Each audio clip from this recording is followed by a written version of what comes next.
భారత టెస్ట్ క్రికెట్లో కొత్త శకం ప్రారంభమైంది. సుదీర్ఘ ఫార్మాట్లో రోహిత్ శర్మ తర్వాత కొత్త కెప్టెన్ గా యువ ఆటగాడు శుభ్మన్ గిల్ ను బీసీసీఐ ఎంపిక చేసింది. అందరూ భావించినట్లుగానే టెస్ట్ జట్టు కెప్టెన్సీ పగ్గాలను గిల్ కు అప్పగించింది. ఈ మేరకు వచ్చే నెలలో ఇంగ్లాండ్ టూర్ కు టీమిండియా జట్టును బీసీసీఐ ప్రకటించింది. టీమిండియా సారథిగా శుభ్మన్ గిల్, వైస్ కెప్టెన్ గా రిషబ్ పంత్ను తీసుకుంది. మొత్తం 18 మంది ఆటగాళ్లతో జట్టును ప్రకటించింది.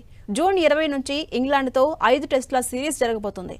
Shubman Gill captain, Rishabh Pant vice captain, Yashasvi Jaiswal, KL Rahul, Sai Sudharsan, Abhimanyu Easwaran, Karun Nair, Nitish Kumar Reddy, Ravindra Jadeja, Dhruv Jurel, Washington Sundar, Shardul Thakur, Jasprit Bumrah, Siraj, Prasidh Krishna, Akash Deep, Harshdeep Singh, Kuldeep Yadav. ఇక ఐపీఎల్లో అదరగొడుతున్న సాయి సుదర్శన్, హర్షదీప్ సింగ్ ఈ సిరీస్తోనే టెస్ట్లో ఎంట్రీ ఇవ్వబోతున్నారు. మరోవైపు కరుణ్ నాయర్ కూడా 8 ఏళ్ల తర్వాత సుదీర్ఘ ఫార్మాట్లో అడుగు పెడుతున్నాడు.